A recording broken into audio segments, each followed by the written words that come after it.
term rentals is that you have to live there. You have to live there, or your long-term tenant has to live there. And that was not the case before. It was not. Before. So this is new. Okay, and before they said we want somebody who lives within a 10-minute drive.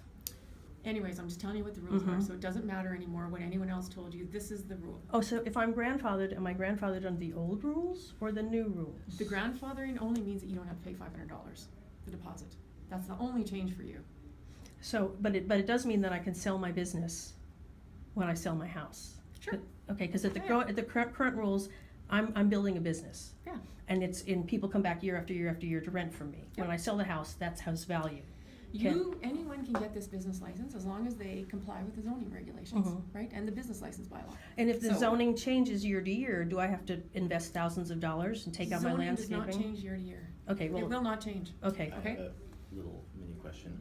Yeah. What about like vacation rental density on per block? Like is that an issue? Like can you only have so many vacation rentals / So here's the deal, you can only have 3 per block, right? So what is already existing on this block? I think you're okay. I think we've looked at it and I think you're okay. Okay. And here's the point is that you need to pay attention. If you get a business license, come back before December 15th every year and you automatically get your license again. But if you wait after the 15th, everybody then has an opportunity to get in. And there's only 110 annual and I think it's 40 summer. So if you don't make it in, then you're out of luck. But we're nowhere near the 110. I think we're like at 45. Okay, so here's another question. When I did my business plan, I counted on 68% occupancy based on the 27 other rentals in the Nelson area. By the time I had my business license, Airbnb had opened up. It happened at the same time period. Okay. Then it shot up to like, 197 rentals to compete. So I suddenly wasn't protected by my business license. I lost a lot. Instead of occupancy being 60 or 70%, it was at 20%. I lost a huge amount of money over those 4 years because the city did not enforce the licensing. Okay, now the city has taken away my license for 7 months, for which I have not been able to receive an income on my investment. Is there a liability there, and will I be able to get some credit with the city? So you're going to need to talk to a lawyer about that. Well, no, but I'm talking, is the city, you've made the mistake of taking away my license and not allowing me to apply and told me I didn't follow the rules or whatever it is. And you had a website up that said different things and then the rules changed. And I've got a documentation of going round and around saying, just answer these questions, please. And nobody did. I think Megan did.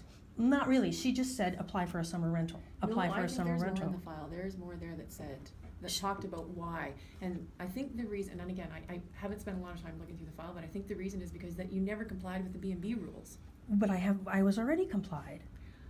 I think you got a license from downstairs. But what was how did I not comply? Because I think you had complete suites. No, I didn't have complete suites. I never had complete suites. Like with a kitchen?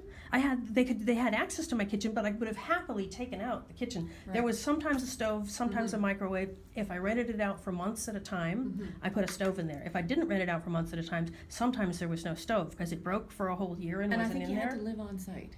Well, but that's not what I was told by the last building inspector. Well, regardless of what you were told, you need to read the bylaws. Okay. And you need to comply with the bylaws. The old bylaws said I didn't have to be on site. I don't think it did. Okay, so what you are telling me now, and the words that are coming out of your mouth, if they're false, I have to read the city bylaws, because if a city employee happens to tell me the wrong thing, I personally am responsible to say, oh, the city employee made a mistake. So I don't know what anyone told you. Right. It's kind of what you tell me. Right. Right? And when I talk to somebody else, they'll tell me another thing about what they said. Okay. And so that's, to me, is all kind of hearsay. The reality is that you need to comply with the regulations. Right. Regardless of whatever. So if I remove the stove from upstairs, then no one will have access to a stove upstairs, and I can continue to rent out 2 rooms upstairs. So that's all in the past. Now you need to comply with the new regulations for short-term rentals, right? And according to Brian and Bruce, I do comply. Is that correct? Have you read the bylaw?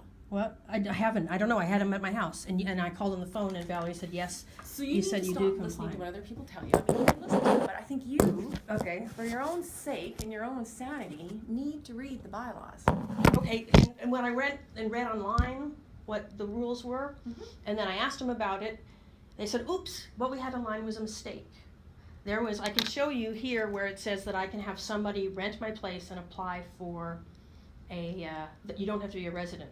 I have it on it was Agreed. Right. Which is what I've already said to you. Right. You either live there as the primary resident, or you have a long-term tenant that lives there, and they're taking care Which of could be those 2 Keegan. rooms. Which could be Keegan. Right, Sure. now, I could have Whatever you more than want. one long-term tenant in the building, cause I plan to rent the rooms downstairs on a more long-term basis, like I could rent it to a whole the whole downstairs to a family, right? Like a family, if I rented my house to a family, and they wanted to continue to run the 2 rooms upstairs as a B&B, or short-term rental, right? Sorry, my language is different. They could rent it, and they could happily live downstairs and keep renting 2 rooms out upstairs. It could be Keegan, it could be a family, it could be Keegan and his friends living in the main part. But only 2 rooms are allowed to be short-term rental. Well, let's look at the rules. Let's not guess here. I got the right binder? Yeah, I do. I would suggest that you get a copy of this. I'd love you to provide me with a copy. I will definitely provide you with a copy.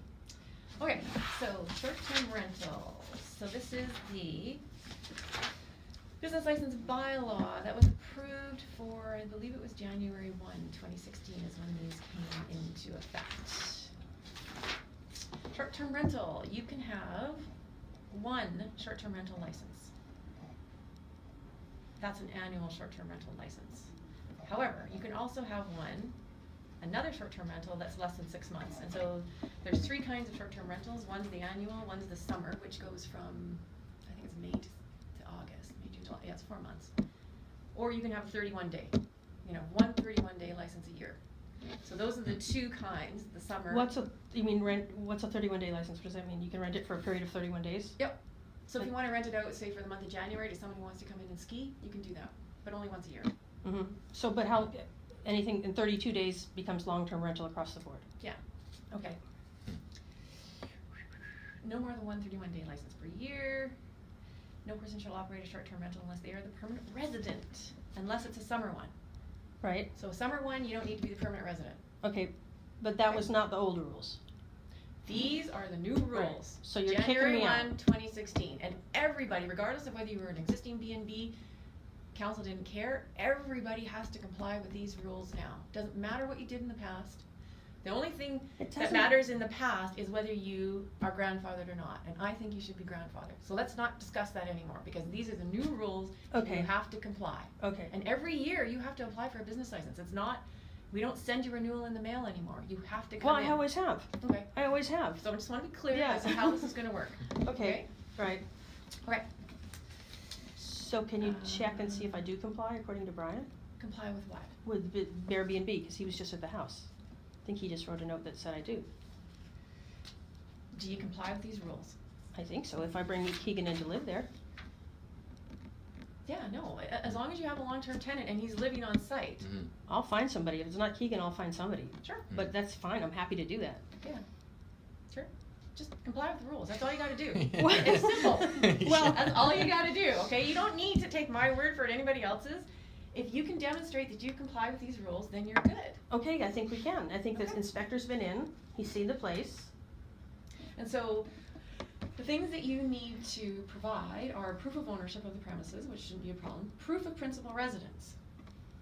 So, So, like, you proof- are gonna provide a contract, a lease agreement that says, I'm living at this residence For the residence next for, X yeah. amount of time. yeah, anything that's a long-term rental, and which Mm. is like 32 days or longer, Right.